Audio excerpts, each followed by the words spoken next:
I never thought I'd be the kind of person who'd second-guess the life I've built. But here I was, late into the night, staring at the ceiling in a room that used to feel like a sanctuary. It had been months, maybe longer, since I first started noticing the cracks in what I thought was a perfect marriage. My mind couldn't stop running through the little things, the small, subtle changes in Rebecca's behavior. Each one alone seemed insignificant, but together they gnawed at me like the ticking of a clock I couldn't silence. She had always been a woman I could rely on, or so I thought. We'd built this life together. We had Tyler, our 11-year-old son, and Ella, our 8-year-old daughter. I put everything into being a father, a husband, a provider. I believed in loyalty, in the strength of our bond. I trusted Rebecca, probably more than I should have. But then there were the nights she would come home late, too late for just work. Her excuses became rehearsed, like she was reading from a script. The longer work trips, the extra hours she claimed were necessary for her job. It all started to feel too convenient. Was she really working, or was she out with him? It wasn't that I didn't trust her.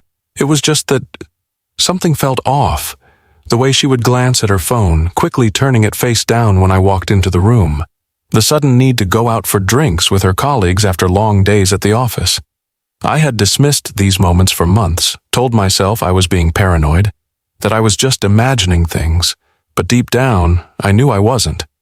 I started wondering, was I not enough for her anymore? The thought made my stomach twist in knots.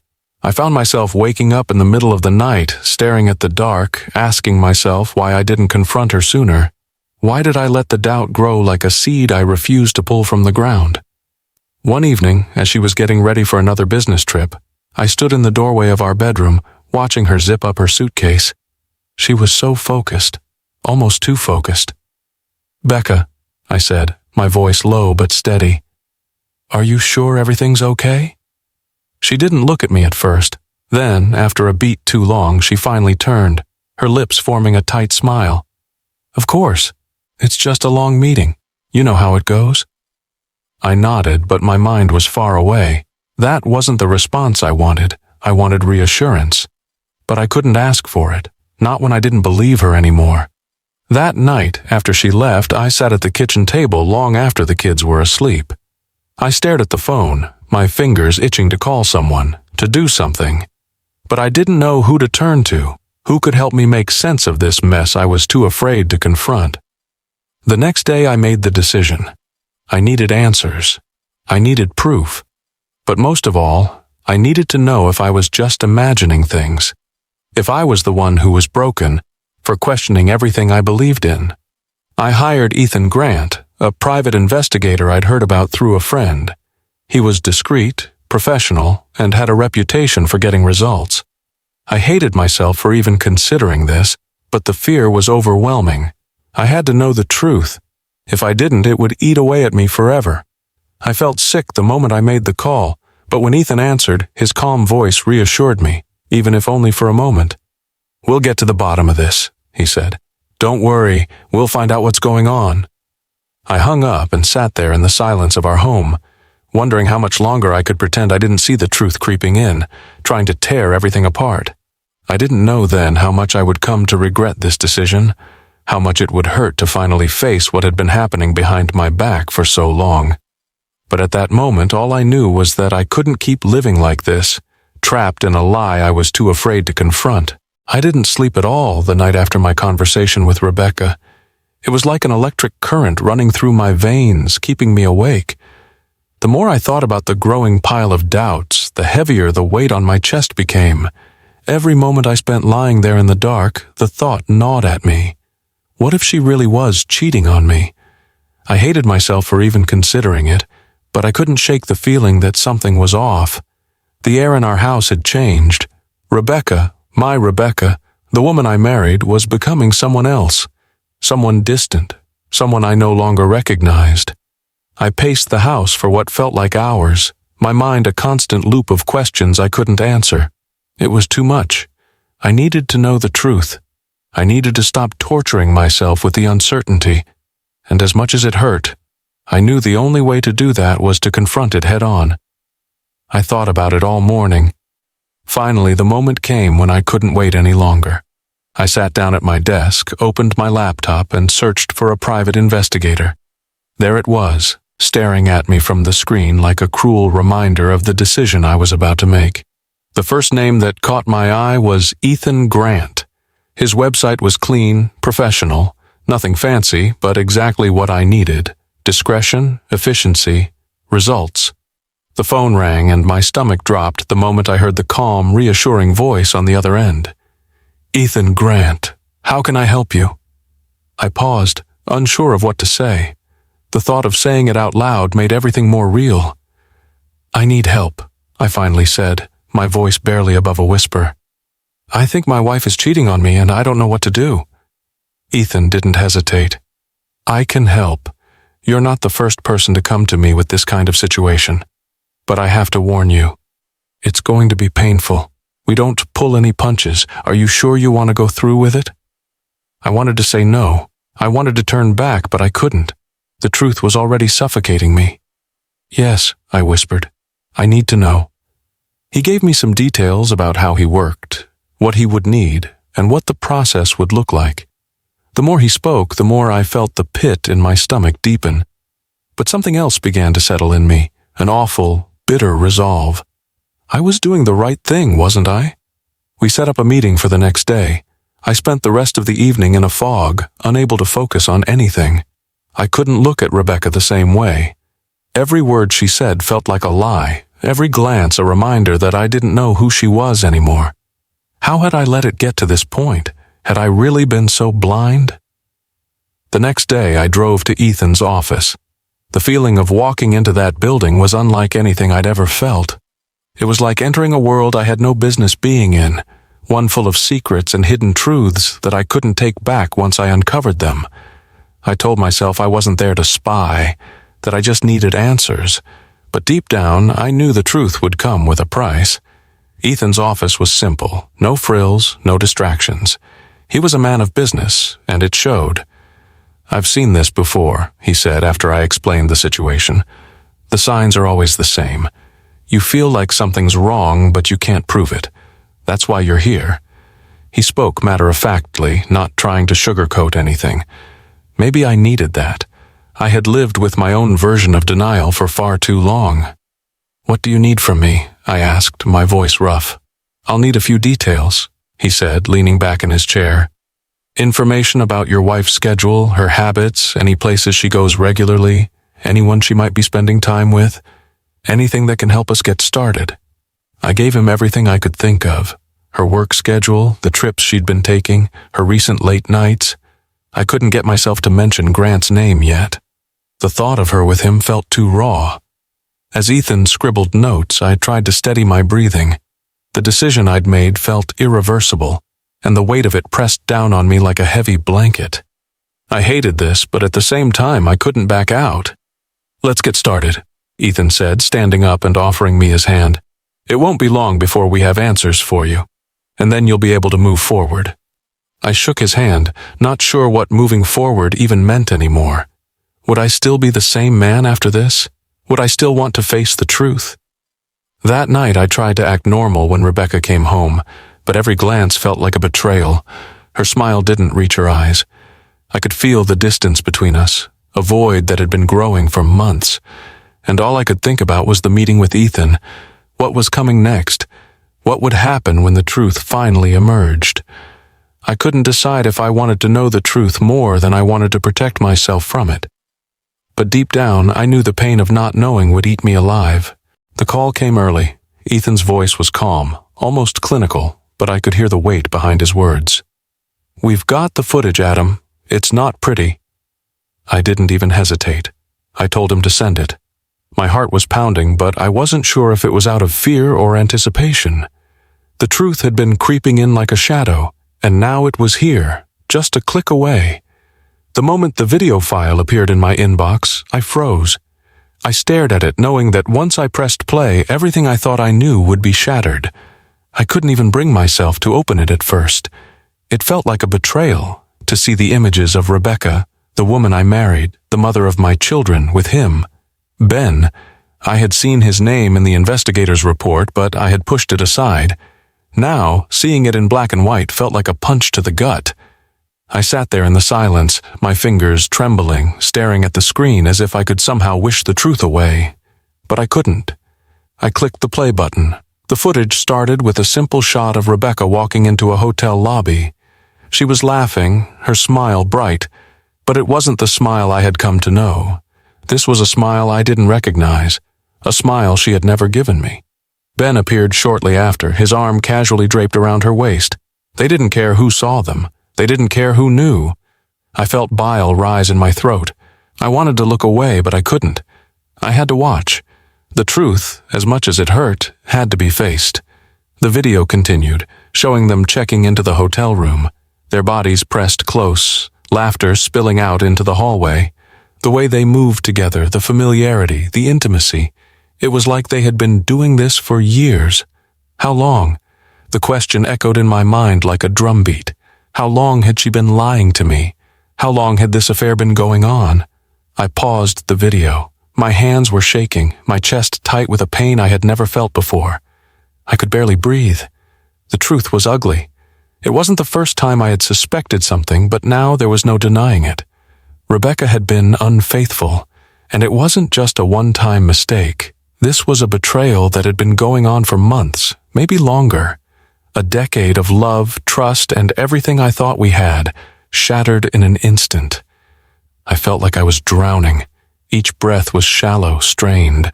I could see our entire life together in the flashes of the video. The years we had spent building something that now felt like a lie. All the little moments, the small pieces of happiness, now tainted by the knowledge of her betrayal. The laughter at the dinner table, the family vacations, the nights spent watching movies on the couch. None of it was real. It was all a facade. I had been a fool.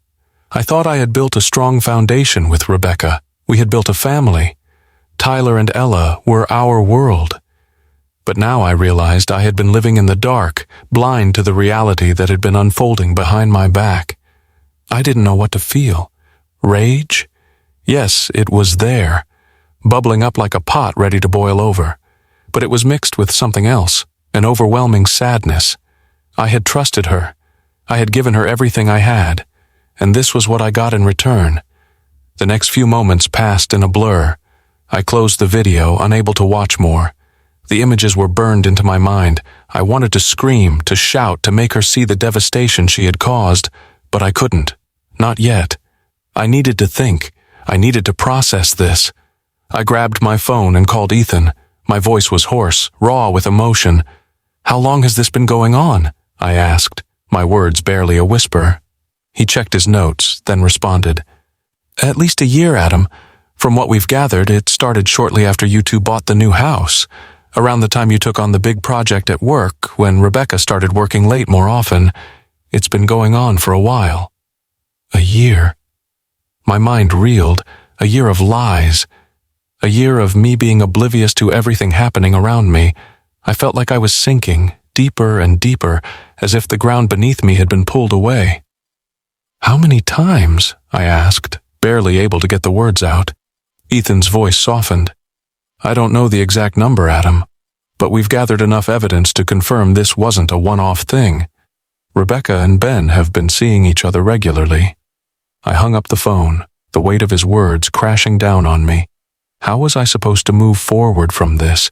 How could I ever look at her the same way again? I couldn't. I knew that much. There was no going back. I barely slept that night. The weight of what I had uncovered was suffocating. Every time I closed my eyes, I saw their faces, Rebecca, Ben, and it made me feel like I was being pulled underwater, drowning in a sea of betrayal and disbelief. I woke up the next morning with a heavy feeling in my chest. It was more than just the anger and hurt. It was something deeper, something primal. I was scared of what this meant for my family, for my future. I had to face the truth, but it was like facing an avalanche. The more I tried to get a grip on it, the faster it all came crashing down. I had always prided myself on being a man of reason, but nothing about this felt reasonable. It didn't make sense that the woman I had loved, the woman I had shared my life with, could betray me in this way. And the more I thought about it, the more the question gnawed at me. How long had this been going on? How many times had I trusted her when I shouldn't have? How many moments had been stolen from me, from our family? The doubt was one thing, but now it was more than that. The nagging suspicion that had been festering in the back of my mind was now a raw, bleeding wound. And the pain wasn't just emotional, it was physical. The ache in my chest wouldn't go away. My stomach churned, my hands shook, and I felt like I was walking through the fog. I tried to eat, but nothing tasted right. I tried to focus on work, but the numbers on the screen blurred. I couldn't concentrate. I couldn't do anything but think about Rebecca, what she had done, what she had taken from me. I reached for my phone and called Ethan. I need to know if they're safe. If I'm safe. Ethan, ever the professional, didn't need to ask what I meant. You want a full health check, I'll have someone contact you. The thought of it made me feel even worse. The idea that I had been exposed to something because of Rebecca's choices, it was sickening. I had always been cautious. I had always believed in protecting myself, but now I was at the mercy of her actions. I sat in silence, waiting for the phone call, my thoughts racing. The last thing I wanted was for our kids, Tyler and Ella, to know about this. They were still too young to understand. They deserved better. They deserved to live in a world where their parents were there for them, together. But that world had been ripped apart, and now I had to protect them from the truth. As the day wore on, I found myself growing more anxious. It was like I couldn't breathe without feeling the weight of what had happened. The truth was there, out in the open, but it was like it had crawled under my skin, spreading through every part of me. I kept thinking about the footage, the way Rebecca had looked at Ben, the way they had touched each other. It wasn't just an affair, it was betrayal on a level I couldn't have imagined. And yet, as much as I was filled with rage, I couldn't help but feel this strange sadness. Sadness not just for me, but for her, for what she had lost, for what she had chosen to throw away. The phone call came sooner than I expected. Mr. Foster? The voice on the other end was formal, almost detached. We've received your request. The results will be in within a few days. You'll need to come in for the tests yourself. I felt the weight of it settle in. The questions that had been spiraling in my mind now had a concrete reality to them. I had no choice but to face them. And the truth was, I didn't know how I could. But I had to. I had to protect myself, and I had to protect my children. I couldn't afford to let my life become a ticking time bomb. When the test results came in a few days later, I felt like my world was caving in even more. Negative. Both of us were clear. But the relief I thought I'd feel never came. I had learned the truth, but it didn't bring peace. It only deepened the ache in my heart. I knew it was over. There was no coming back from this. There was no rebuilding the trust. I had spent years giving everything I had to a relationship, a family, that I now realized had been nothing more than a fragile illusion. And in the end, it wasn't just the affair that broke us. It was the loss of something I couldn't name, the feeling that everything had been a lie. The tests were clear. We were safe. But in a way, I felt like I was living in a new kind of danger. The emotional toll of this betrayal had taken a toll on my health. It wasn't just about my physical well-being anymore. It was about the damage to my heart, to my sense of self. I felt empty, like the person I had been hollowed out. I had lost trust, and without trust there was nothing left. I never imagined I'd be sitting in a lawyer's office outlining the end of my marriage. But here I was, surrounded by paperwork, my heart heavy with a sense of finality. Every word that Samantha Clark, the divorce attorney I had hired, spoke felt like a hammer driving nails into the coffin of what had once been my life. "Let's talk about your goals here, Adam," she said, her voice soft but firm. "What do you want from this divorce?" The question hit me harder than I expected. What did I want? Was it even possible to get what I truly needed? Peace of mind, closure, some semblance of justice? Could I truly get over what Rebecca had done? I wasn't sure anymore. "I need full custody of the kids," I said, my voice almost too steady. "I've been the one who's been there for them, not her." Samantha nodded thoughtfully, scribbling notes. She didn't look at me with pity, just professionalism. "It'll be difficult, Adam. In most cases, courts lean toward granting custody to the mother. But you have a strong case. If you can prove she's been neglectful, or if you can provide evidence that she's been living a life outside of her role as a mother, that might work in your favor. Neglectful. That word hung in the air, heavy with meaning. Rebecca had been neglecting her role as a mother in more ways than one, but I couldn't help but feel that I had also been neglecting something. I had been so focused on keeping our family intact, on holding on to what we had, that I had overlooked the signs, the red flags. I had been blind. "What about Ben?" I asked, suddenly remembering the man who had been part of this betrayal. "Can I file anything against him?" Samantha's gaze shifted slightly, as if she was considering the best way to handle this. "Technically, you can pursue a lawsuit for emotional distress, but it's difficult to win a case like that, especially in the state we're in. Unless you have clear proof that he intended to break up your marriage, it's a long shot." I leaned back in my chair, frustration rising in my chest. I wanted something more. I wanted him to feel the weight of the pain he had caused. I wanted him to know what it was like to have your life torn apart by someone else's selfishness. But I also knew that fighting him directly, letting the anger consume me, would only drag me deeper into the abyss. "Then let's focus on the kids," I said, my tone more determined. "I want Rebecca out of our lives. I want to protect them from what they've been exposed to." Samantha's expression softened. "I understand, Adam, and you'll be able to do that, but it will take time. We'll need evidence, photos, documents, anything that proves her neglect, her affair. We'll present it in court." The word court felt like a weight on my chest. The process would be long, painful. I had no illusions that it would be easy, but for the sake of Tyler and Ella, I would go through it. I had to. They deserved better than this broken mess we were left with. As I walked out of Samantha's office, I felt like I was walking through a fog. The reality of what was happening, the divorce, the custody battle, the dissolution of everything I had worked so hard to build, was overwhelming. I had thought I could just move on, heal and rebuild. But now I realized how deep the wounds ran. The pain wasn't just about Rebecca's betrayal. It was about the shattered trust, the loss of the family I had hoped to protect. I hadn't seen Rebecca since the night I watched the video. I couldn't bear to look at her, not after everything I had learned. It wasn't just the affair, it was the way she had lied to my face, the way she had pretended that everything was normal when it had all been crumbling beneath us. How could I ever trust her again? How could I even stand to be in the same room with her without seeing Ben's face, without hearing the lies echoing in my mind?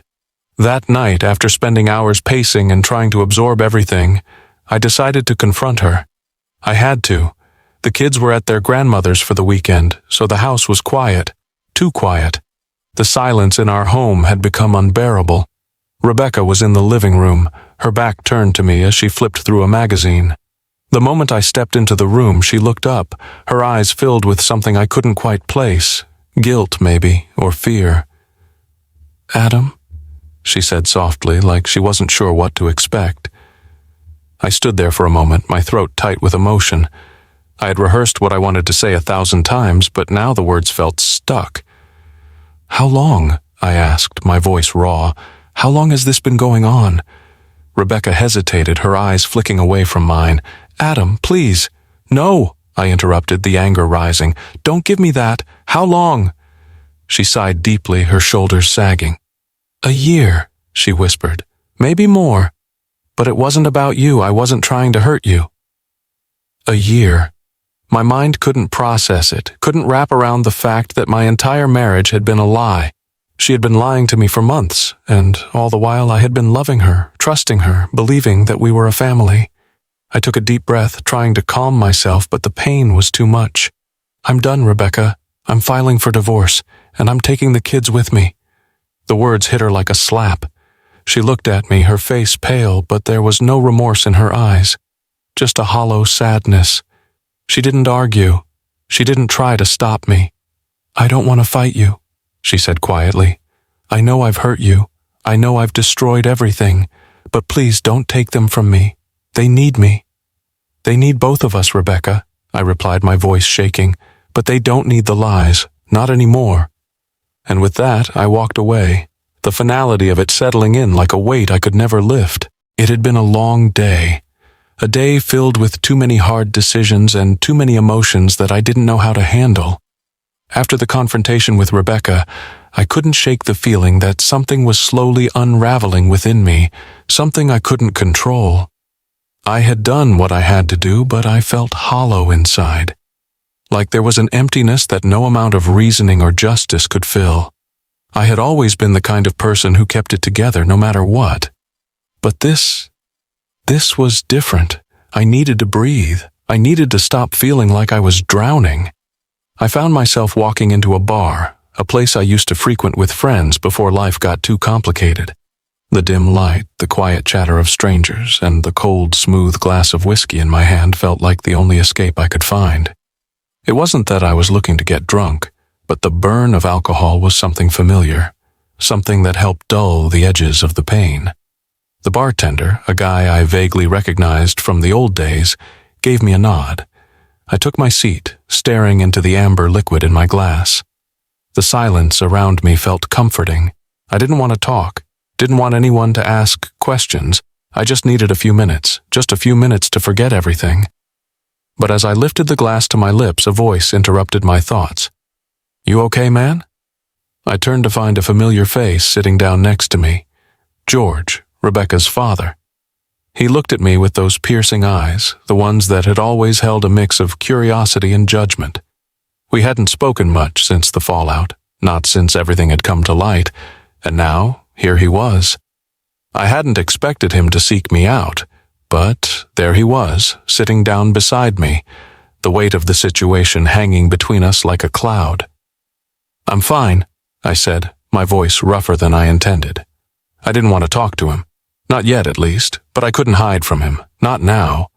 George studied me for a moment, his expression unreadable. He didn't say anything at first, just gestured for the bartender to pour him a drink.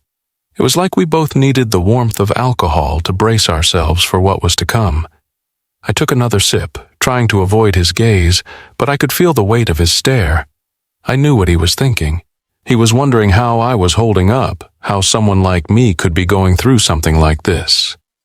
He had always been the strong, silent type, the kind of man who expected loyalty above all else, even when he didn't understand the complexities of the relationships around him. Finally, George broke the silence. "I never thought it would come to this," he said, his voice quieter now. He wasn't just speaking to me, he was speaking to himself. "I never thought my daughter would do something like this. It's hard to watch, you know?" His words hit me harder than I thought they would. There was something raw in his tone, a kind of sadness that came from realizing the truth about someone you loved, someone you thought you knew. I could see the regret in his eyes, the guilt of knowing that his own daughter had been part of the devastation. I didn't know how to respond. I didn't want to hear it. I didn't want to feel sorry for him. "It's hard for me too," I muttered, staring at the glass in front of me, "but I've got to move on.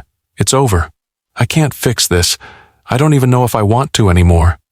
George took a long drink from his glass, letting the silence hang between us again. I didn't want to engage in a deep conversation, not now. I just needed him to leave me alone, to let me sit with my anger and my confusion. But then he did something I didn't expect. He leaned in just slightly, and his voice lowered, almost as if he was sharing a secret.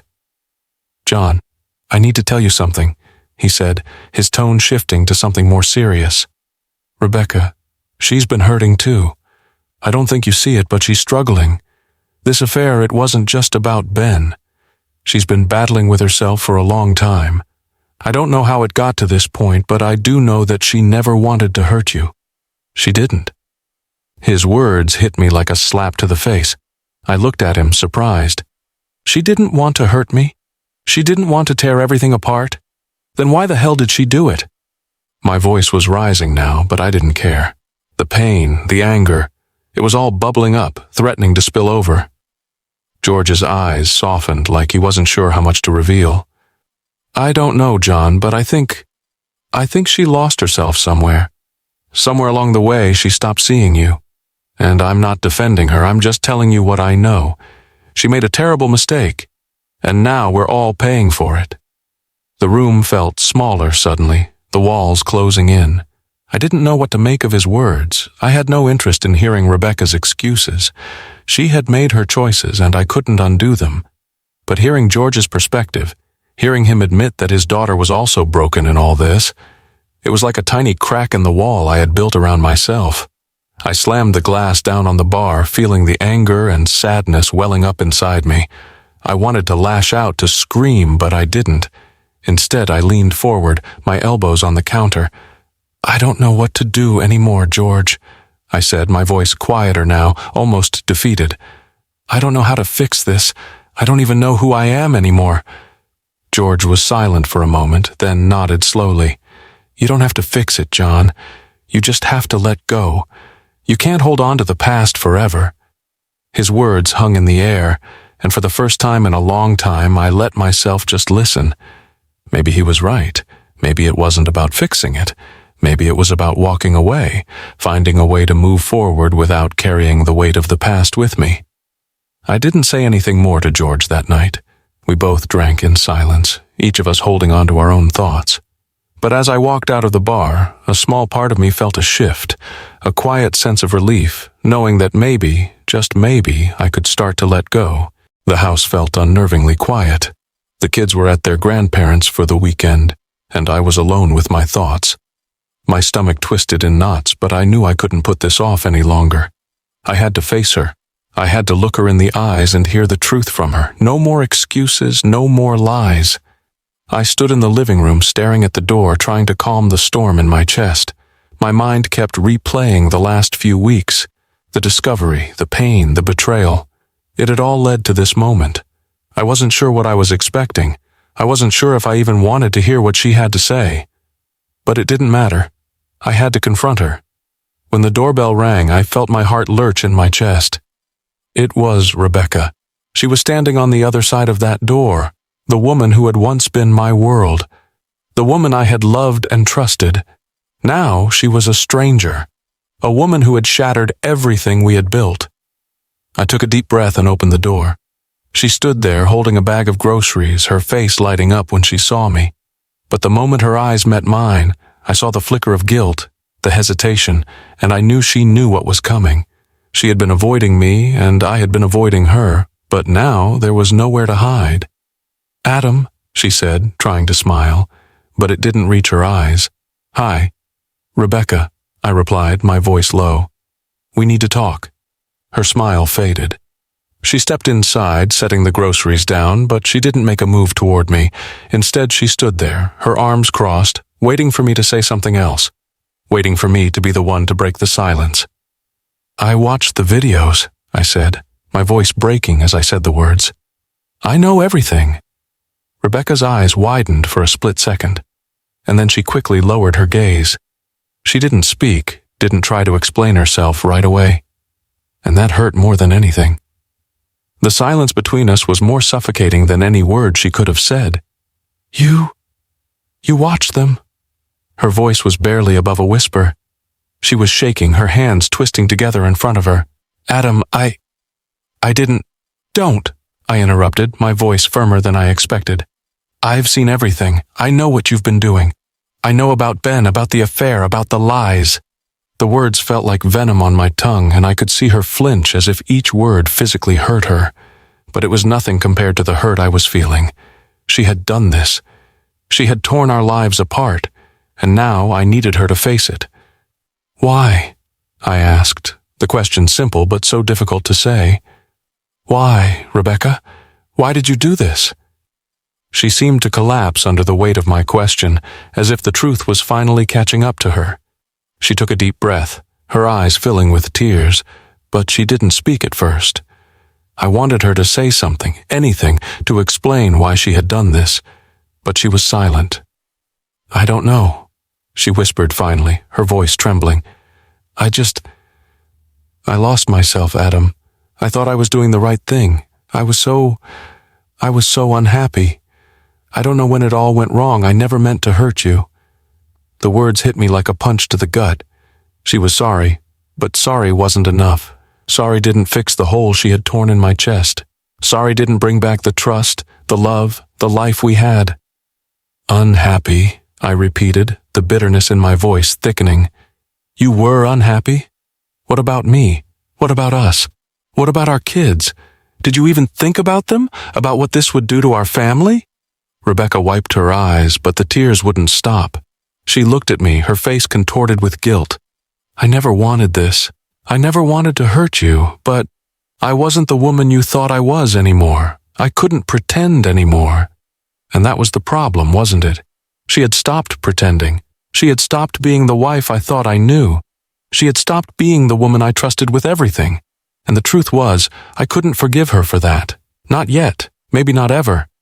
You don't get it, do you? I said, my voice shaking now. It's not about pretending, Rebecca. It's about trust. You betrayed me. You betrayed everything we had. And now you want me to just forgive you? You want me to just forget about all of this? She stepped closer, her hands reaching out, but I stepped back, shaking my head. No, I don't think I can do that. The silence that followed was suffocating. We stood there, two people who once loved each other, now broken beyond repair. The weight of the betrayal was too much to bear. I couldn't even look at her without seeing Ben's face, without hearing the lies that had been spoken behind my back. I'm filing for divorce, I said, the words coming out before I even realized they were leaving my mouth. I don't want to try to fix this anymore. I don't want to live this lie. Rebecca's face crumbled. She looked like I had just ripped her heart out, but I didn't care. She had already ripped mine out. I'm sorry, she whispered again, but I couldn't hear it anymore. The words had no weight. They meant nothing to me now. I don't think you are, I said quietly. But it doesn't matter. This is over. I'm done. And with that, I turned and walked away. The day after I confronted Rebecca, I felt like I was walking through a fog. The weight of everything hung over me. Divorce, betrayal, the end of a life I thought I understood. But the real emotional battle came when I had to face our families. George and Rhonda, Rebecca's parents, had always been a part of our lives. They had been at every family event, every birthday party, every holiday gathering. And now I had to face them. No longer as the son-in-law they had supported, but as the man whose family was falling apart because of their daughter's choices. I walked into their home, my chest tight with a mixture of guilt and anger. Rhonda was the first to greet me. She tried to smile, but I saw the hurt in her eyes. She had always seen me as part of her family, and now I was the one she had to face in the middle of this mess. Adam, we need to talk, George said, his voice gruff, but I could hear the tremble in it. He had always been a man of few words, but now there was a sharpness to his tone that made me uneasy. I nodded, steeling myself. I couldn't avoid this any longer. The conversation with Rebecca had been one thing, but this was something else entirely. I had no idea how they would react to the truth, to what their daughter had done. Sit down, son, George said, motioning to the couch. We need to know what happened. I looked at both of them, Rhonda sitting down next to George, their hands clasped tightly together. They looked worried, no, devastated. I could see it in their faces, the confusion, the disbelief. Rebecca, she's been having an affair, I said flatly, my voice betraying nothing, as if I had rehearsed it over and over. But inside I was breaking apart. With Ben, it's been going on for over a year. Rhonda gasped, her hand flying to her mouth. I could see the pain in her eyes, the shock as the truth sank in. George was silent for a long moment. When he finally spoke, his voice was low and heavy with anger. Ben? He asked, almost as if he didn't want to believe it. The guy she's been spending all her time with? I thought he was just a colleague, a friend. I thought that too, I said quietly, my gaze fixed on the floor. But it's not just a friendship, it never was. Rebecca was hiding it from all of us, and now everything's falling apart. Rhonda began to sob quietly, her shoulders shaking as she tried to hold back the tears. I could feel the guilt rise in me like a wave. I hated seeing her like this. But what else was there to say? Rebecca had done this. Rebecca had destroyed everything. I wasn't the one who should feel guilty here. How could she do this? Rhonda whispered, her voice breaking. How could she hurt you like this, Adam? You've been nothing but good to her, to all of us. George didn't say anything for a while. He was staring at the wall, his jaw clenched. Finally, he spoke again, his voice laced with frustration and disbelief. "She was always so focused on the family. I never thought she'd do something like this, not her." He paused, shaking his head as if trying to make sense of everything. "And now, look at what it's done. Look at what it's doing to you." I could feel my emotions starting to crack under the pressure of the conversation. But I couldn't show them weakness. I had to stay strong for my kids, for my future. "I don't know what to do anymore, George," I admitted. "This isn't just about me and Rebecca anymore. It's about the kids. I have to protect them. I can't let them see this happen, not like this." Rhonda looked up at me, wiping her tears away with the back of her hand. "What are you going to do?" she asked, her voice barely audible. "What do you want us to do?" For a moment, I didn't know how to answer. What could I ask of them? They were just as shocked as I was, just as heartbroken. They had always believed in the family we had built, just as I had. But now it was crumbling.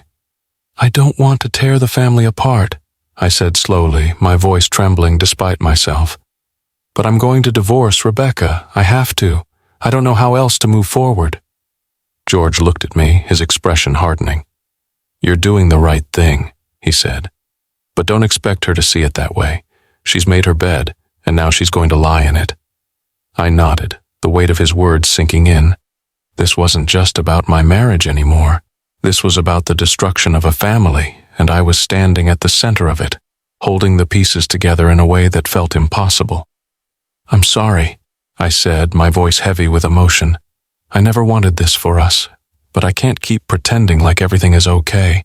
I need to move on, for me, for Tyler, for Ella." The room was silent for a long time after that, the air thick with the weight of everything that had been said. I could feel Rhonda's gaze on me, filled with regret and disbelief. George, too, was silent, as if he didn't know how to process everything that had just been thrown at him, and maybe, in some ways, neither did I. But one thing was clear. I couldn't fix this. I couldn't put the pieces of my broken life back together, and I couldn't save Rebecca from herself. I had to let go. And that, I realized, was the hardest part. The divorce papers were ready. They sat on the table in front of me, thick with all the legal jargon, everything laid out as a final record of the end of my marriage. It wasn't something I'd ever imagined. I had always believed that when things got tough, love could conquer all. But not this time. The damage was too deep. And now, as I looked at the papers, I realized that this wasn't just about us. It was about what came after. The weight of it all was suffocating. I had already spoken to Samantha about the financials, about the house, about the division of everything we had worked for. But now, sitting in the quiet of my office, I felt like I was standing on the edge of a precipice, waiting to jump, but not knowing what would be waiting for me on the other side. I had 2 kids to think about, Tyler and Ella. They were my world. I would do anything to make sure they didn't feel the full weight of this disaster. And that meant I had to fight for them, not just emotionally but financially. The house was the big issue. It was the one thing that had always felt like ours. Rebecca and I had put so much into it. Every room held memories of the family we had been, and now I had to decide whether to keep it or sell it. I couldn't keep it just for the memories. I needed to create new ones. The thought of staying in that house, of walking through the rooms where we had shared so many moments, made my chest tighten with grief. But I couldn't keep it. It wasn't mine to hold on to anymore. I picked up the phone and dialed Samantha's number. "Adam," she answered, her voice steady and professional, but I could tell she had seen this before. She knew how much was at stake. "What's on your mind?" "I think I need to sell the house," I said, the words feeling foreign in my mouth. "I can't stay here, not with everything that's happened, but I want to make sure that everything's fair, that the kids have what they need." Samantha's voice softened. "I understand. We'll make sure the house is sold and the proceeds are split appropriately, but we also need to talk about spousal support. Rebecca may fight for that, given her financial situation." I didn't want to think about that right now. The thought of paying her for the life she had shattered felt wrong. but I knew it was part of the process. There would be no easy way to make this clean. "Just make sure the kids are taken care of," I said, trying to hold it together. "I don't want her to take them away from me. I've been their primary caregiver. They need to stay with me." Samantha paused for a moment. "Adam, I know this is hard, but you need to prepare for the possibility of shared custody. Courts often lean toward joint arrangements. You'll need to make sure you have everything in order. Financial stability, the house situation, everything." I could feel the tension in my chest. The thought of sharing custody with Rebecca after everything she had done was unbearable. I had no illusions about how this would end, but I wasn't prepared to let her have them more than I did. The thought of my kids spending more time with her, with the man who had torn our family apart, made my blood boil.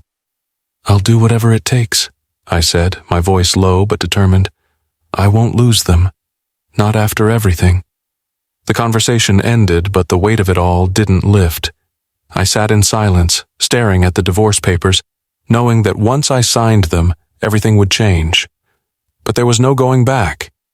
I had to protect my children. I had to move on. A few hours later, Rebecca came by to pick up some things from the house. I had been avoiding her, but now we had to face each other. She came into the living room, her eyes red, but she said nothing at first. We just stood there, the distance between us palpable. "Here's what we need to discuss," I said, my voice flat, businesslike. I couldn't afford to show her weakness, not anymore. "I'm selling the house. The kids will stay with me. I want full custody." Rebecca didn't seem surprised. She looked at me, her face pale, like a ghost of the woman I had once known. "I don't want to fight you, Adam," she said quietly. "I know I've ruined everything. I never wanted this, but I can't just let go of my kids. I'm their mother. I'm their father," I said, my voice harder now. "And I've been there for them every day. You don't get to walk away from that. Not after what you've done." She looked away, tears welling in her eyes. "I didn't want to hurt you. I never meant to. But it's too late now, isn't it?" The pain in her voice almost made me falter, but I couldn't. Not now. I had to protect the kids. I had to protect myself. "We'll figure out the rest in court," I said, my voice finally breaking. "But know this. I'm not going to lose them. You've already taken enough from me. Don't take them too." Rebecca nodded silently, and without another word, she left. I stood there, my heart heavy with the weight of everything that had just been said, but there was no turning back now. This was the reality I had to face. The divorce, the financial settlements, the custody battle, they were all part of this broken new world I had to navigate, and through it all I had one goal: to protect my children and rebuild my life, even if it meant leaving the past behind. The first few weeks after the divorce felt like I was walking through a haze.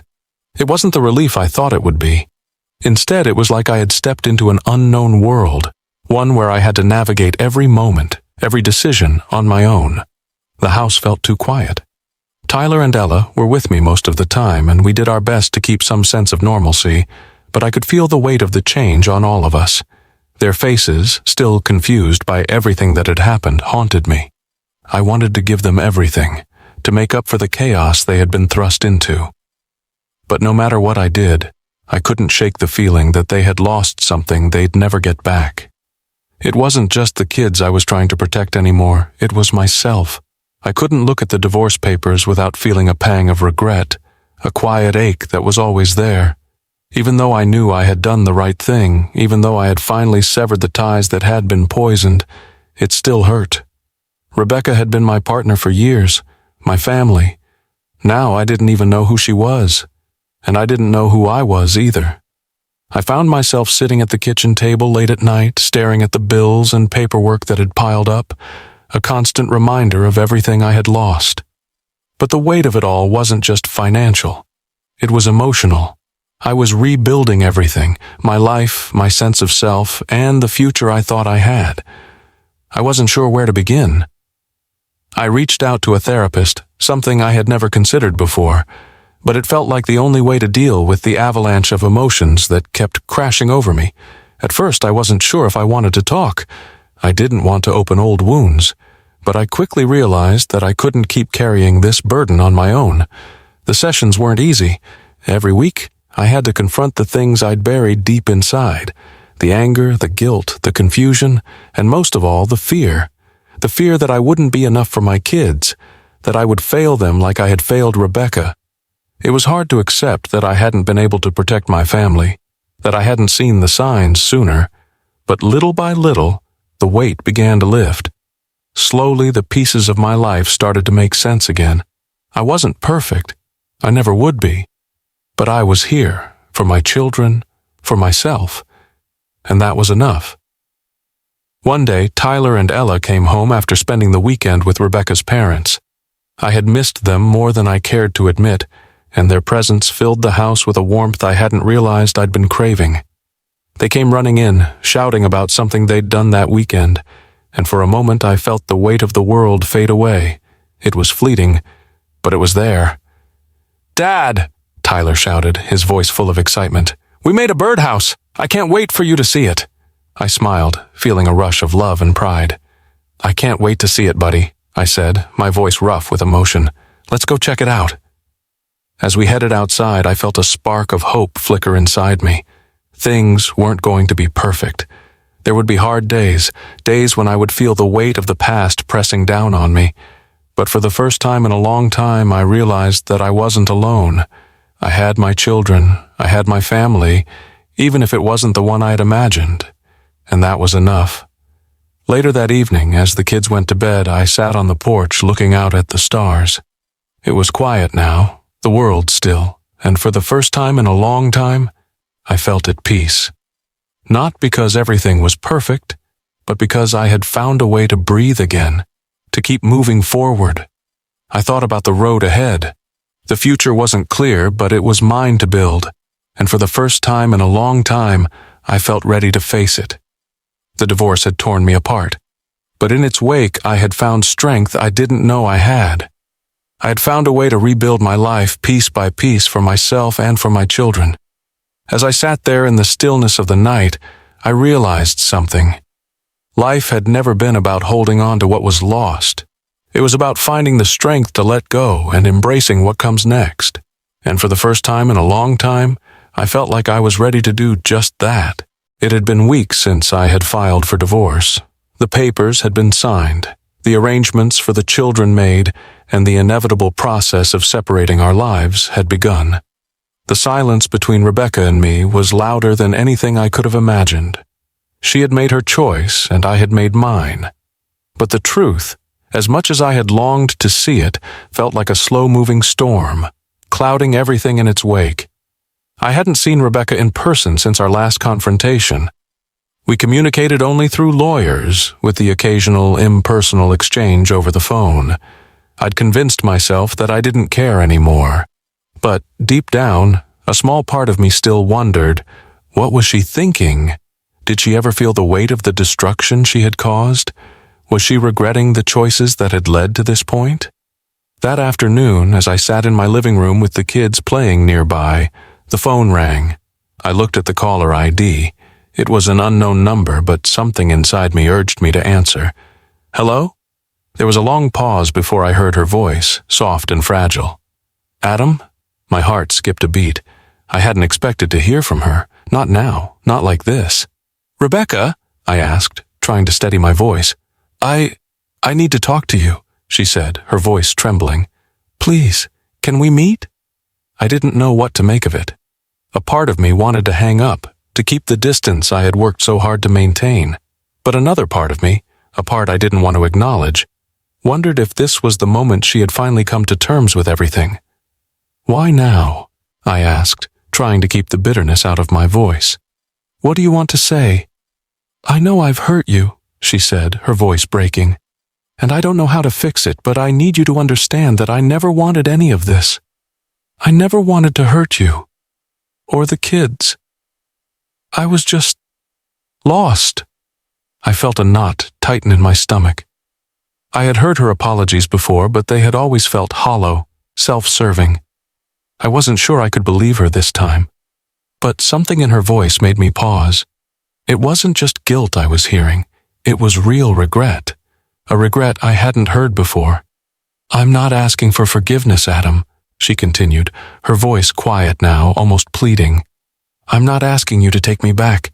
I just need you to know that I see what I've done, and I can't live with it." The silence stretched between us for a moment. My mind raced. What was she really trying to say? Could she really understand the depth of her betrayal?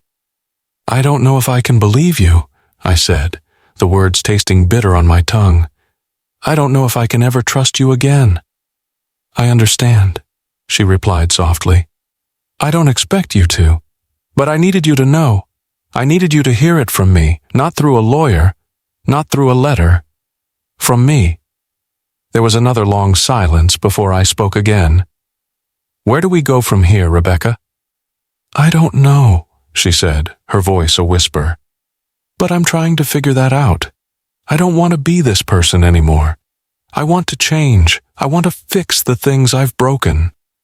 Her words hung in the air, heavy with the weight of what had happened. I wasn't sure if this was the beginning of her redemption or the last grasp at some semblance of control over the wreckage she had left behind. But I knew one thing. I couldn't fix her. I couldn't fix us. Not anymore. "I'm doing what I have to do, Rebecca," I said, my voice steady but firm. "I'm moving on. For the kids, for me. I'm not going to let what you did destroy the rest of my life." "I know," she said, barely audible now. I needed you to know that I'm sorry for everything, for everything." The call ended there. She didn't say goodbye. There was no need for it. I sat there for a long time, the phone still pressed to my ear as the words echoed in my mind. "I'm sorry for everything." It wasn't the first time I had heard them, but this time it felt different. Maybe it was because I knew that it didn't matter anymore. The damage had been done, and no amount of regret could undo it. Rebecca had finally come to her realization, but that realization didn't change the fact that the trust between us was gone. It didn't change the fact that she had chosen someone else over her family. It didn't change the fact that I had to protect my children from the consequences of her actions. I hung up the phone, set it down, and took a deep breath. The past was still with me, still a part of me, but I knew I couldn't keep looking back. I had a future to build, and it was one I was going to build for myself and for my children, and for the first time, I felt the strength to keep moving forward. The sun was just beginning to dip below the horizon when I stepped outside, feeling the cool evening air against my skin. The last few months had been an emotional whirlwind, a mix of anger, grief, and regret. I had spent so much time fighting for what was right, trying to piece together a life that had been shattered. But now, standing there in the quiet of my backyard, I realized something. Peace wasn't something I could force or earn. It was something I had to allow. I had spent so much time holding on to the past, trying to understand how it had all gone wrong, trying to find a way to make sense of Rebecca's betrayal. But in doing so, I had kept myself tethered to the pain. I realized I had been so focused on the wreckage of our marriage that I had forgotten to look ahead. I had forgotten to take a breath and let the future in. The kids were with their grandparents for the weekend, and for the first time in a long time I found myself alone in the house. There was no distraction, no noise, just the stillness that had come to define my life in the aftermath of everything. I hadn't quite been ready for this silence, this moment to reflect. But now that it was here, I couldn't ignore it. I couldn't keep running from the pain. I sat down on the porch, my hands wrapped around a cup of coffee, staring at the fading light. The world outside felt so calm, so still. I realized that in all the chaos I had been through, I had forgotten how to simply be, how to find peace in the little moments, how to feel like myself again. The journey I had been on, the anger, the hurt, the bitter fight for my children had been necessary. But it wasn't everything. And now I needed to begin the process of healing, not just for them, but for me. The road to moving forward was never going to be easy. The divorce had left scars, ones that would take time to heal. But the truth was, I had already taken the first step. I had walked away from the past, from the resentment that had held me in place for so long. I had chosen my children, my future, and my peace. I thought about the phone call with Rebecca not long ago. She had apologized. She had acknowledged her mistakes. But I couldn't allow myself to fall back into the trap of hope that somehow things could go back to what they once were. There was no going back, and I had to accept that. It wasn't just about forgiveness. It was about acceptance, accepting the reality of what had happened, accepting the lessons I had learned, and most importantly, accepting that I was stronger now, even if I didn't always feel it. I had faced the hardest thing I would ever face, the end of my marriage, and survived. And now I had to embrace the life that lay ahead. There were moments when I still felt the sting of betrayal, when I would catch myself thinking about how things could have been different, how I wished I had seen the warning signs earlier. But I also knew that those thoughts, as painful as they were, couldn't define me. They couldn't dictate my future. I had learned the hardest lessons of all. Love wasn't always enough to save a marriage, and trust, once broken, couldn't always be rebuilt. I stood up and walked to the edge of the yard, my eyes following the path the kids and I would take tomorrow on another Saturday together.